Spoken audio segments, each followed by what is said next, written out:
तरीके से दावत इफ्तार में आप आजकल लगातार मुस्लिम कम्युनिटी के बीच में टोपी पहनकर घूम रहे हैं और दावत इफ्तार कबूल कर रहे हैं। बहुत सारे लोग अब आपको पप्पू खान बोलने लगे हैं।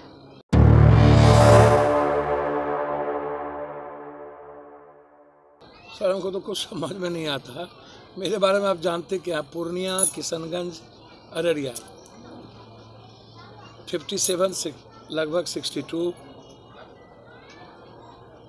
मधेपुरा, सहरसा, सुपौल, जो वो इलाका है, वो उस इलाके को आप जानेंगे तो पता चलेगा कि हिंदुस्तान में एक ऐसे रिश्ते हैं वहाँ पर आपको गरीबों की संख्या, दलितों की, अत्यंत पिछड़ों की, यादवों की, वो एक इलाका है जहाँ माइनॉरिटीज़, ओबीसी सबसे बड़ी तादाद है उस इलाके में, सीमांचल में, कोसी में, मिथिलांचल में। और मेरा रिश्ता जन्म लिए हम लक्ष्मी प्रसाद मंडल के घर में, बहादुर मंडल के घर में। हमारी पूरी परवरिश और हमारी पढ़ाई चीज़ें हुई, कभी बुधेली एस्टेट, कभी चंपानगर एस्टेट, कभी मोहम्मदिया एस्टेट। हम कभी डॉक्टर वसीम के यहाँ, तो कभी डॉक्टर निहाल के यहाँ। हमारी पूरी, हम जब जिला बाहर से हम जब आए, हमारा जो पारिवारिक बैकग्राउंड है वो कंप्लीट रूप से उस इलाके में है। हम लोग समझिए कि दूध और मिश्री का रिश्ता होता है ना, वैसा रिश्ता है विचारों से लेकर एक परिवार का। 4 बार हम एमपी रहे हैं पूर्णिया से, जहाँ 4.5 लाख मुसलमान। यादव तो वहाँ 1.5 लाख, 1.25 लाख भी नहीं, अत्यंत पिछड़ा है। अपर कास्ट के लोग ने सबसे ज़्यादा वहाँ, ओबीसी, दलित, आदिवासी, माइनॉरिटीज़ के बाद। अब ऐसे दावत इफ्तार की शुरुआत बड़े लेवल पर किशनगंज, पूर्णिया, अररिया उस इलाके से शुरुआत हुई। ये बाद में पॉलिटिकल परंपरा बनी। हम लोग तो शुरू से, चाहे वो दावत इफ्तार हो, ईद में, ईद के दिन हम 4 जिला जाते हैं।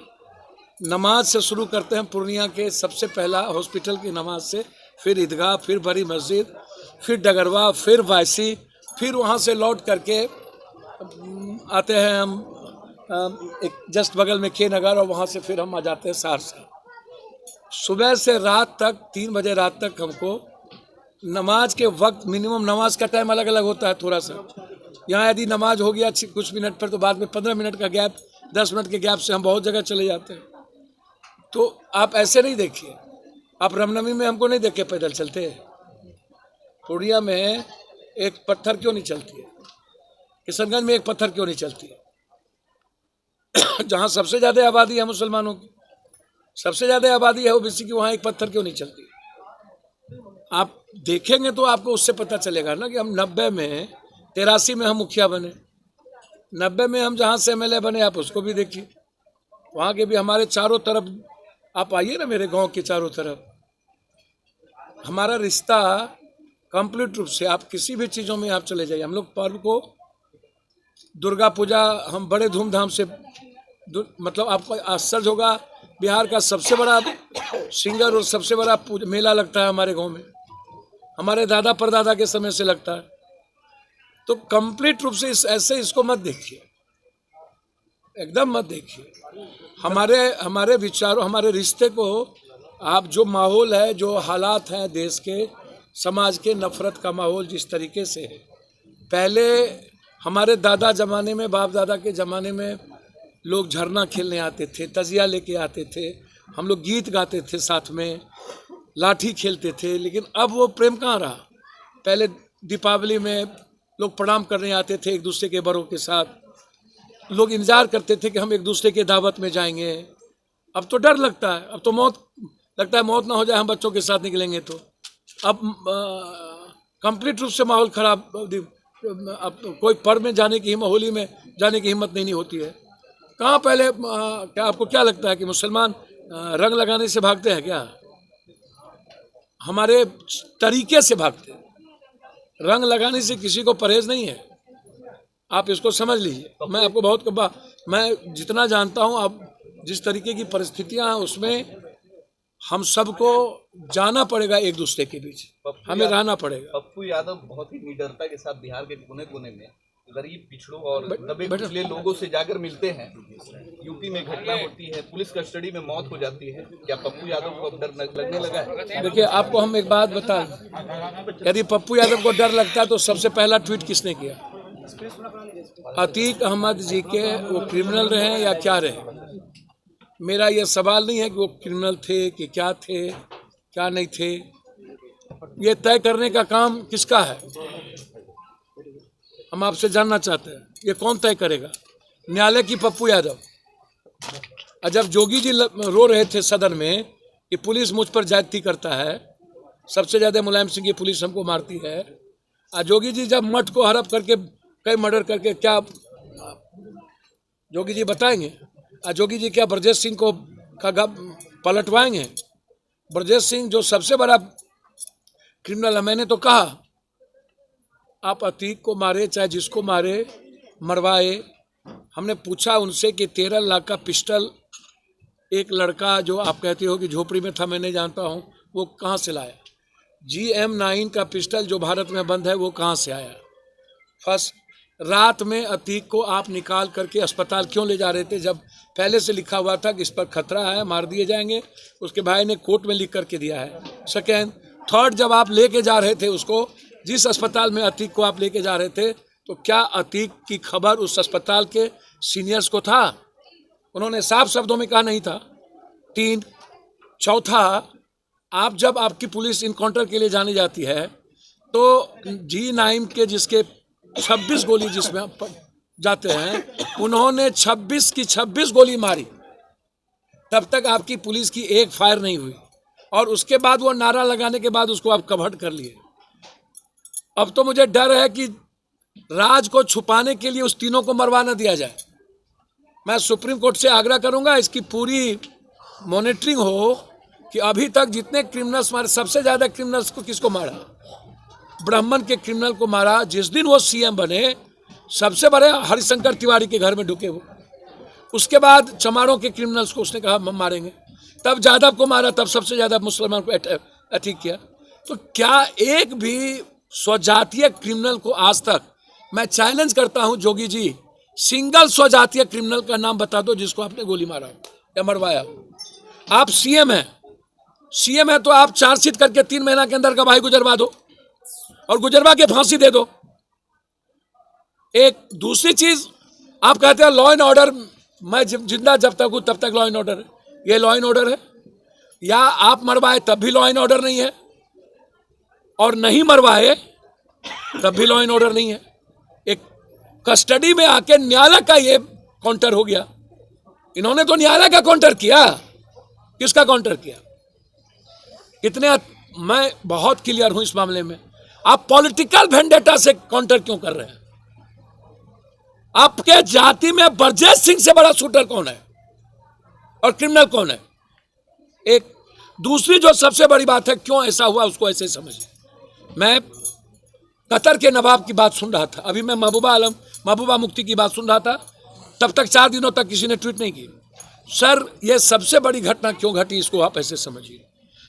एक दिन पहले भाजपा के एक गवर्नर सतपाल मलिक ने पुलवामा को लेकर बयान दिया कि पुलवामा बीजेपी की सरकार ने करवाई, हमको कहा गया था चुप रहने के लिए। 40 सिपाहियों को उसने क्या कहा? मैंने हेलीकॉप्टर मांगा तो मोदी जी कहा चुप। मैंने कहा जिस रास्ते से सेना की गाड़ी जा रही है उस रास्ते से दूसरी रास्ते से कोई गाड़ी नहीं, कहा मोदी जी ने कहा चुप। आप जम्मू कश्मीर के सवाल पर कोई बात नहीं करेंगे। 4 साल से ऊपर होने चले पुलवामा की घटना। RDX कहां से आई, किसने लाया, पाकिस्तान से आया, हिंदुस्तान से आया, आप यह बात खुलासा नहीं कर पाए।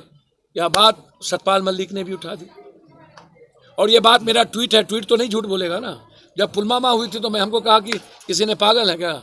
नोटबंदी हुई थी तो मैंने कहा था कि देश के संपूर्ण आर्थिक व्यवस्था को खत्म कर देगा। उस वक्त सबने कहा पप्पू यादव पागल है, मेरी ट्वीट है। हमने कहा इंटायर गरीब और किसान को बर्बाद कर देगा नोटबंदी। GST की पॉलिसी लाया तो हमने कहा कि छोटे छोटे व्यापारी को खत्म कर देगा। पुलवामा की घटना घटी तो हमने साफ कह दिया, उसके पहले भी कहा था नरेंद्र मोदी जी को दोबारा पीएम बनने के लिए या तो वार करना पड़ेगा या तो बड़ी घटना करना पड़ेगा। और पुलवामा हुई, और पुलवामा के बारे में जो मेरा वाक्य था वो सच निकला। सतपाल मलिक के बयान को दबाने के लिए, ताकि वर्ल्ड में बहस छिड़ रहा था, लगातार शुरू हो गए थे बहस की, और कांग्रेस के प्रेस कॉन्फ्रेंस हुई, उसको दबाने के लिए अतीक की हत्या करवा दी। और मीडिया ट्रायल, आज उत्तर प्रदेश में एक बेटी को गोली मार दिया गया। क्या बीजेपी इस मौत पर भी जश्न मनाएंगे?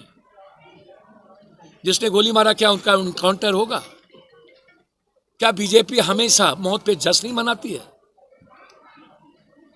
बहुत क्लियर हूं मैं इस मामले में।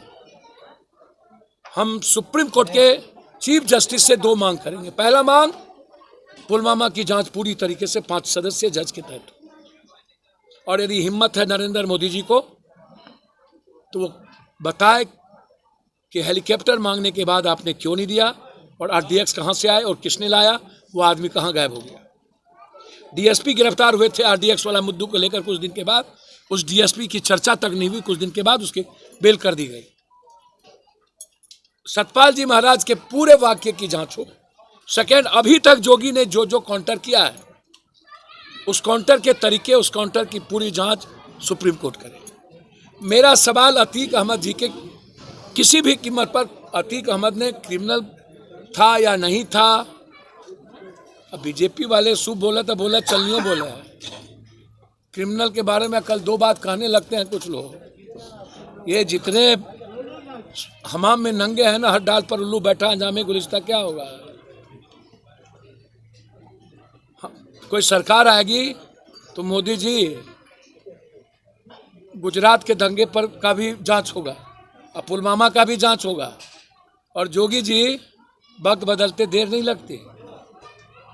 कब किसके गुनाह किसके सिर पर जाए, इसको ईश्वर ही तय करता है, हम तय नहीं करेंगे।